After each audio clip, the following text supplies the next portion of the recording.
ভর্তা করব কচুর শাক। কচুর শাকের পাতাটা খুব লকলকে ছিল।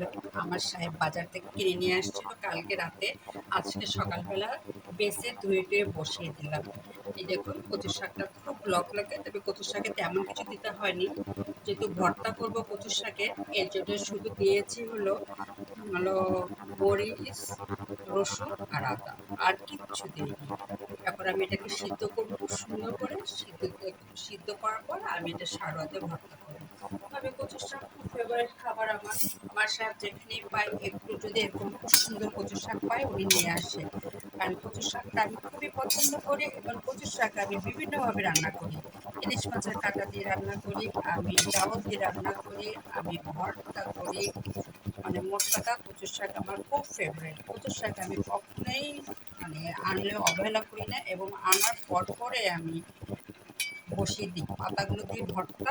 আর ডাটা দিই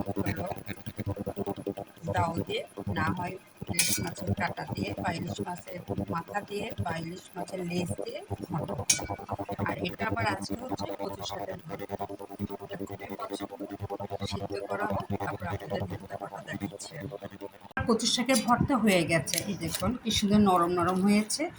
এখন আমি সারোয়াতে ভর্তা করব। এখানে শুধু লবণ দিয়েছে, আর কিচ্ছু দিইনি, যেহেতু আদা রসুন আর কাঁচামরিচ এখানে আছে। এটা দিয়ে সিদ্ধ করা হয়েছে কচুর শাক। আর আমি লেবু আর পেঁয়াজ অলরেডি কুটে রেডি করছি, আর সরিষার তেল এখানে। তবে ভর্তাটা আমি আগে আমার সারোয়াতে করে নিই, যেহেতু সারোয়া ছাড়া আমরা কিছু বুঝি না। আমার উত্তরবঙ্গের মানুষরা আমরা সব কিছু সারোয়াতে করি। সে যে ধরনের ভর্তাই হোক না, সারোয়াতে আমরা করতে খুব স্বাচ্ছন্দ্য বোধ করি। আর উত্তরবঙ্গের মানুষরা হাতে ভর্তা করা খাবার একেবারে অপছন্দ। এখন হয়তো যারা ঢাকা শহরে থাকে তারা খায়, যেহেতু অনেকে দীর্ঘদিন ধরে ঢাকা শহরে আছে, তারা হাতে ভর্তা করে খায়। কিন্তু গ্রামে এখনও আমাদের মা, চাচি, শ্বশুরবাড়ি, বাবার বাড়ির সবাই দেখি এই সারতেই ভর্তা করে। আর আমিও এটাতেই স্বাচ্ছন্দ্য বোধ করি, যেহেতু আমার সাহেব হাতে করা ভর্তা একেবারেই খাবে না। একবারে ভর্তাটা মিহিন হতে হবে। আর এজন্য আমি সারোয়া সবসময় ব্যবহার করি ভর্তা করার জন্য। আর এটাতে যেভাবে মিহিন হয়, হাতে ওইভাবে মিহিন হয় না। ভর্তাটা দেখতেও সুন্দর হয়, খেতেও টেস্ট হয়। আর এই ভর্তা তোলার পরে শেষ সময় আমি সারোয়াতে ভাত মেখে খেয়ে ফেলবো, গরম ভাত।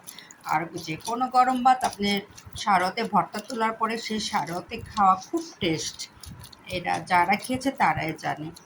তবে আমি নিয়মিত খাই, যে ভর্তাই করি না কেন, তারপরে ভর্তা তোলার পর সারোয়াতে একটু মাখা মাখা হলো ভর্তা থাকে, সেই ভর্তা আমি ভাতি মাখা খেয়ে ফেলি। এই দেখুন আমি এই ভর্তাটা করে ফেলছি। আর এই ভর্তাটা করার পরে আমার লেবু দিব, সরিষার তেল দিব, আর পেঁয়াজ দিব। আর বাকি সব এখানে আছে, আদা রসুন কাঁচামরিচ। এই কচুর ভর্তা কিন্তু খেতে অনেক টেস্ট এবং পুষ্টি সম্পন্ন, চোখের জ্যোতি বাড়ায়, তারপর রক্ত হয়। মোট কথা কচুর শাক খুবই একটা এনার্জি খাবার, আর আমার খুব ফেভারিট খাবার। আমার সাহেব যেখানেই পাক না কেন এক মুঠো কচুর শাক নিয়ে আসবেই। আর আমিও নিয়ে আসতে খুব খুশি হই, যেমন কালকে রাতে নিয়ে আসছে, কিন্তু রাতে তো আর এত এত ভর্তা করে খাওয়া যাবে না, বাঁচার ব্যাপার আছে।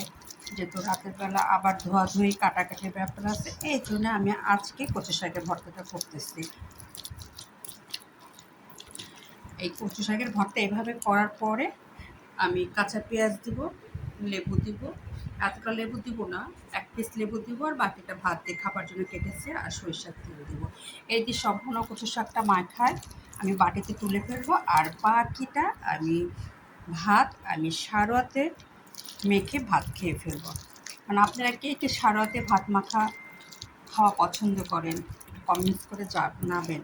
বিশেষ করে বঙ্গের বাসীরা, আমি কিন্তু খুবই পছন্দ করি সারোয়াতে ভাত মেখে খাওয়া।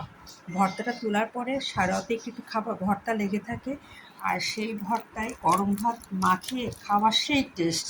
এখানেই রাখলাম, আমার কচুর শাকের ভর্তার আয়োজন চলছে, হয়ে গেছে। আর একটু করে আমি বাকিগুলো দিয়ে দেবো। আল্লাহ হাফিজ।